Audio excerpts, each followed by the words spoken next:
Hallmark முத்திரைக்கு இல்லாமல் விற்பனைக்கு வைக்கப்பட்டிருந்த தங்க நகைகள் பறிமுதல் செய்யப்பட்டுள்ளது.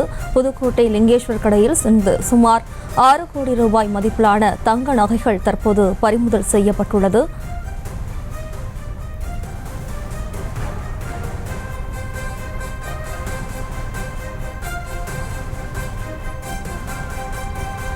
கூடுதல் விவரங்களோடு நமது செய்தியாளர் பாக்கியராஜ் இணைகிறார். வணக்கம் பாக்கியராஜ், விவரம்.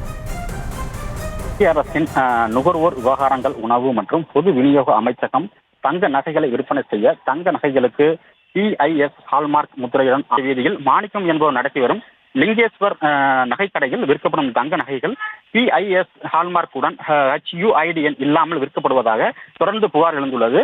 இந்த புகாரை தொடர்ந்து மதுரையைச் சேர்ந்த இந்திய தர நிர்ணய பணியகத்தின் அதிகாரிகள் 8 பேர் கொண்ட குழு இன்று சம்பந்தப்பட்ட நகைக்கடைக்கு சென்று காவல்துறையினரின் பாதுகாப்போடு அதிரடியாக சோதனையில் ஈடுபட்டனர். இந்த சோதனையில் அந்த கடையில் விற்கப்பட்ட தங்க நகைகளின் PIS ஹால்மார்க் உடன் HUID எண் இல்லாமல் இருந்ததும் HUID எண் இல்லாமல் நகைகளை விற்பனை செய்ததும் தெரிய வந்தது. இதனைத் தொடர்ந்து 9 கிலோ 151 கிராம் எடையுள்ள சுமார் 6 கோடி மதிப்பான தங்க நகைகளை பறிமுதல் செய்து அதிகாரிகள் எடுத்து சென்றது பரபரப்பை ஏற்படுத்தியுள்ளது. மேலும் இதுகுறித்து அதிகாரிகள் விசாரணை செய்து சம்பந்தப்பட்ட நகைக்கடையின் உரிமையாளருக்கு அபராதம் விதிக்கப்படுமா இல்லை சட்ட நடவடிக்கை மேற்கொள்ளப்படுமா என்பது பின்னர் தான் தெரிய வரும்.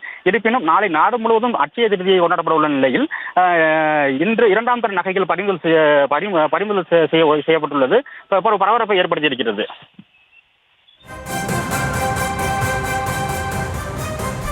விவரங்களுக்கு நன்றி பாக்யராஜ்.